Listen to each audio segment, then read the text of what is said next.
नमस्कार दोस्तों, स्वागत है आपका मेरे चैनल पर। आज के सेशन में हम एक्सेल के कुछ टॉपिक सीखने वाले हैं। चलिए शुरू करते हैं।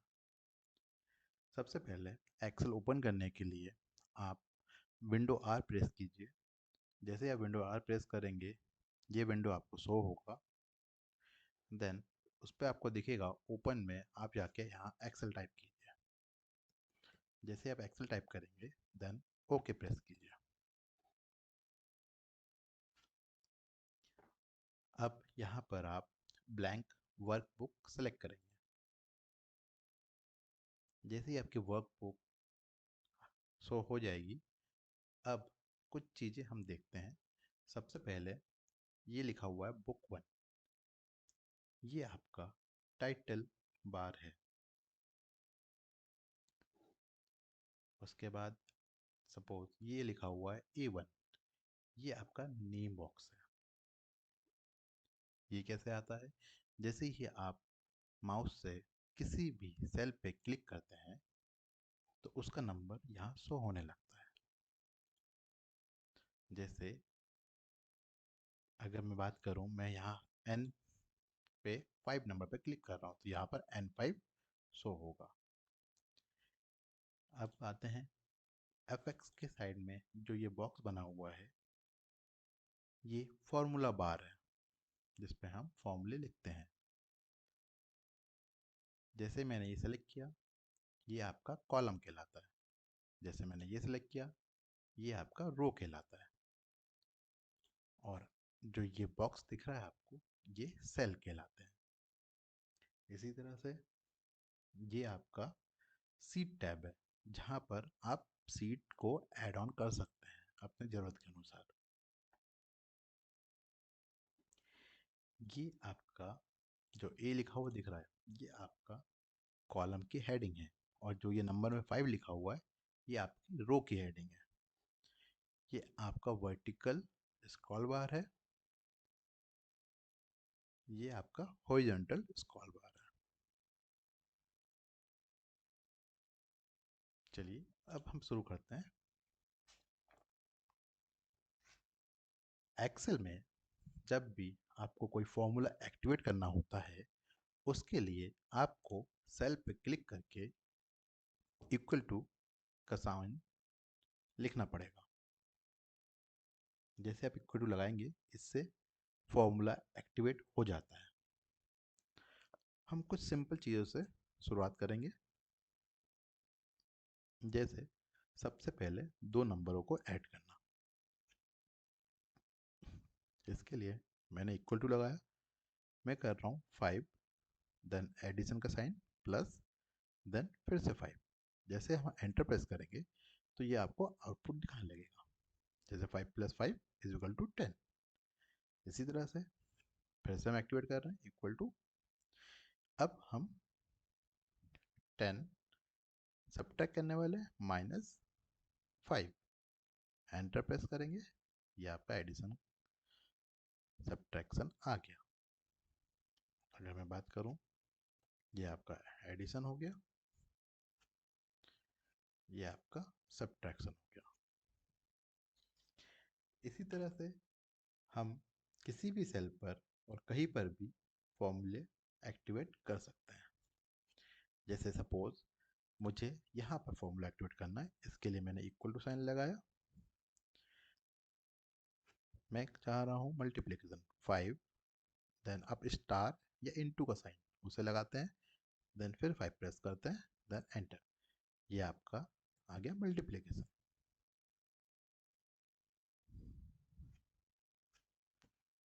अब हम देखेंगे डिवीजन।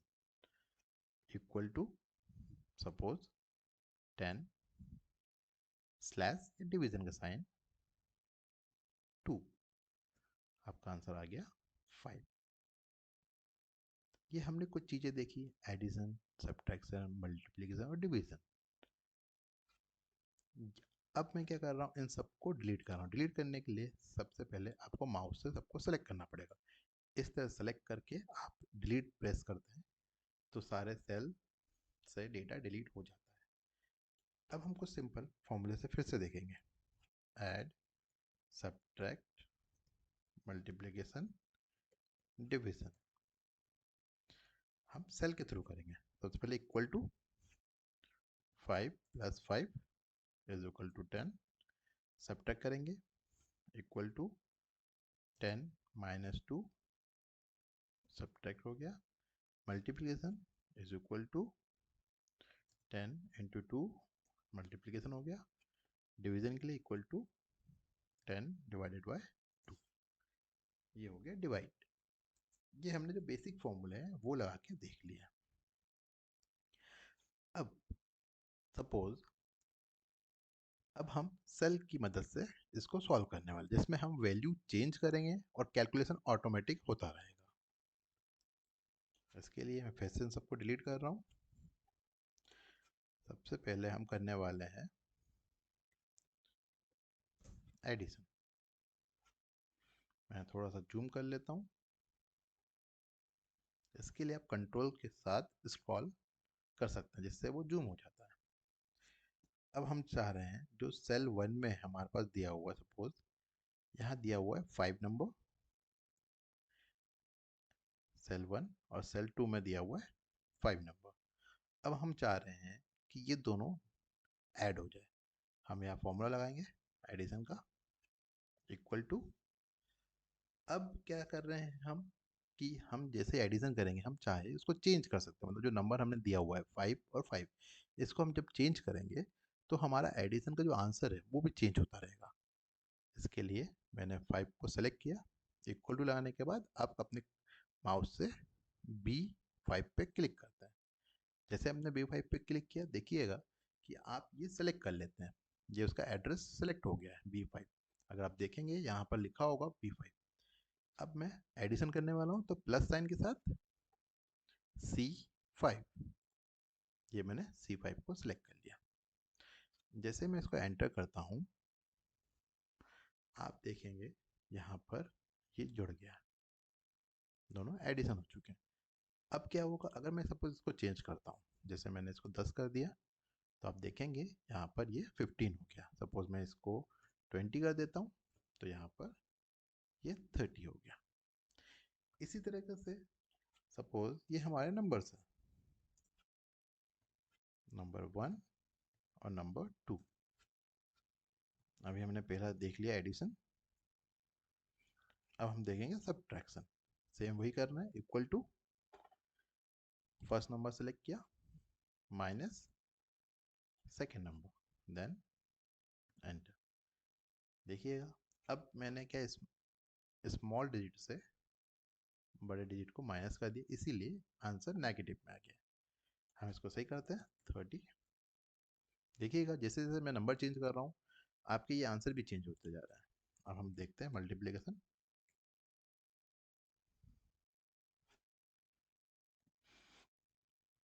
सेम इक्वल टू, हमने सेलेक्ट किया, इनटू का साइन लगाया, सेकंड सेलेक्ट किया, देन एंटर।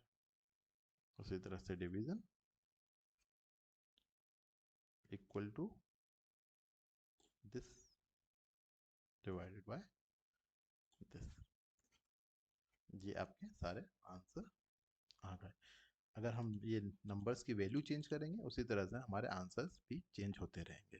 सब कुछ फिर से एक बार देखिए, 50 पहला नंबर और सेकंड नंबर सपोज 10। देखिएगा इसके अकॉर्डिंग हमारे सारे आंसर्स चेंज हो गए।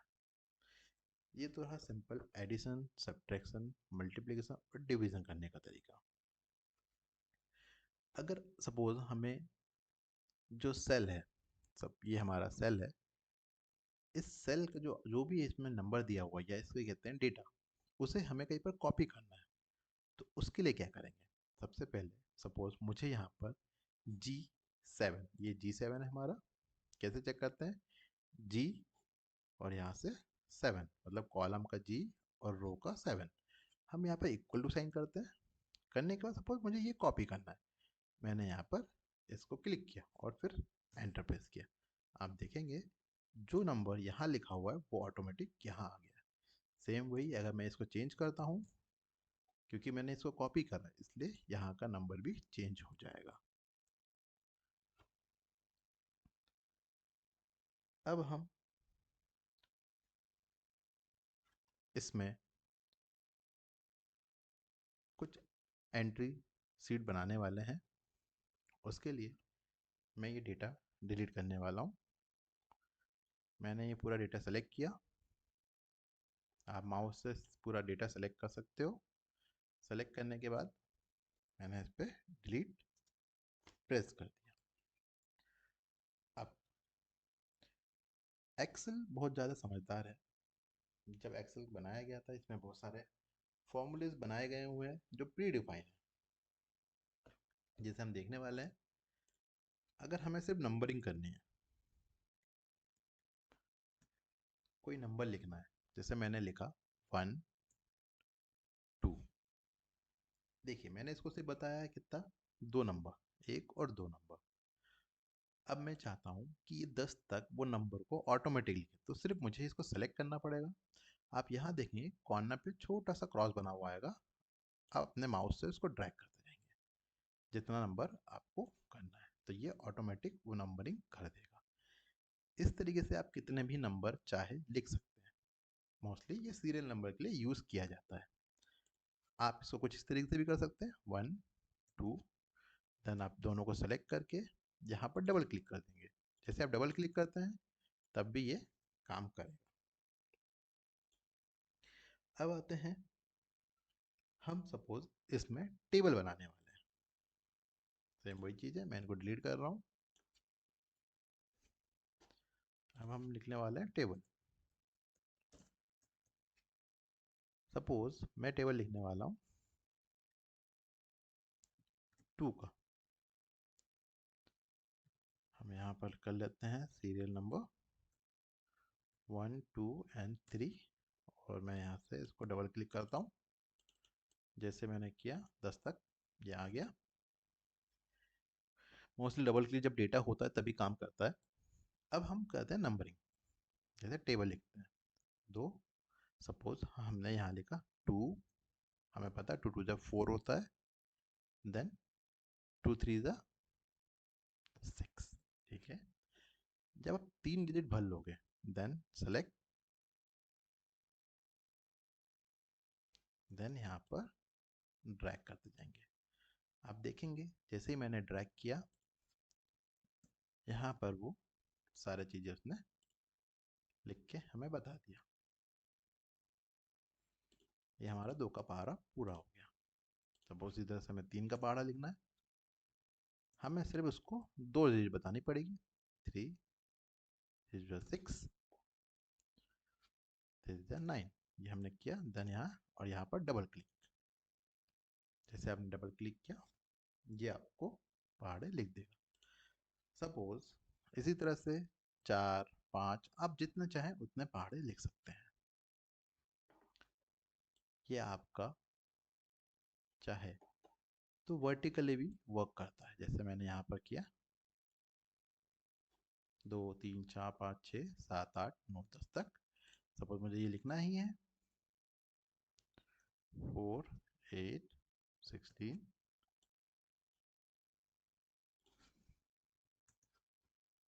जैसे मैंने लिखा डबल क्लिक, ये सारी चीज़ें आपको ऑटोमेटिक शो करने लगेगी। आप चाहे 2 डिजिट दीजिए या 3 डिजिट, ये ऑटोमेटिक सारे कैलकुलेशन कर लेगा। सपोज आपको वर्टिकली देखना है, हम वर्टिकली भी कर सकते हैं।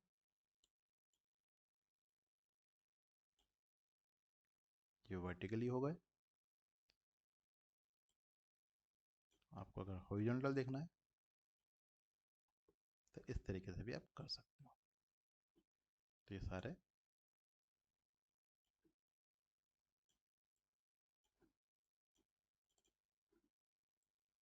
ये मैंने सारे पहाड़े लिख दिए। ये तो हो गया हमारे टेबल।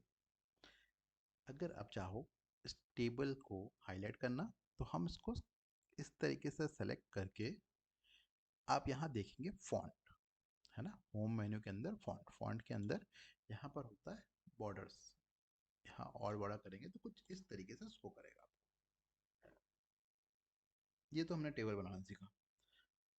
अब एक और नई सीट ओपन कर रहे हैं, यहाँ मैं गया, ये मैंने शीट 4 ओपन कर ली। अब हम सपोज लिखने वाले हैं मंथ्स। अब मंथ सब जो लिखेंगे, सपोज मैंने यहाँ स्टार्ट किया जनवरी से, जनवरी लिख दिया मैंने।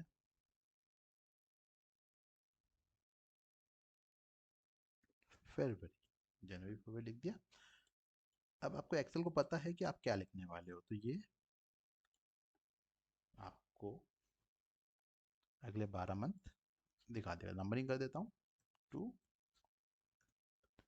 करके। आप एक चीज़ और देखेंगे, सपोज मैंने ये मंथ तो लिख दिया, अब मैं मंथ को कुछ इस तरीके से लिख रहा हूँ, जैन फेब। तो एक्सेल क्या करेगा, एक्सेल भी इसको इसी फॉर्मेट में लिखेगा। अगर आप इसको पूरा देते हैं जनवरी फरवरी, तो ये आपको फुल फॉर्मेट में लिखेगा। अगर आप इसको शॉर्ट फॉर्मेट देते हैं जनवरी फरवरी, तो ये आपको हाफ फॉर्मेट में दिखाएगा। नई सीट ओपन करते हैं। इसी तरह से हम डेज लिखने वाले हैं, सेम वही मेथड यूज करेंगे। सीरियल नंबर 1 2 3, यहाँ पर जाके सबसे पहले जिस दिन से आपको स्टार्ट करना है, मंडे, ट्यूसडे, सो ऑन, तो यहाँ करके ये आपने पूरा लिख दिया। ये हो गए। इसी तरह से अगर मुझे शॉर्ट फॉर्म में लिखना है, मंडे, ट्यूसडे, यहाँ करके ये मैंने इसका शॉर्ट फॉर्म भी लिख दिया। इस तरीके से आप डेज को भी लिख सकते हैं। आई होप सो कि आपको एक्सेल का फॉर्मल यूज समझ में आ गया होगा। एक्सेल हमारे काम को इजी करने के लिए बना हुआ है। आशा करता हूँ आपको इस सेशन में ये चीज़ें समझ में आई होगी। अगर आपको ये वीडियो पसंद आया होगा तो शेयर और सब्सक्राइब जरूर करना। मिलते हैं अगले सेशन में एक नए टॉपिक के साथ। तब तक के लिए धन्यवाद।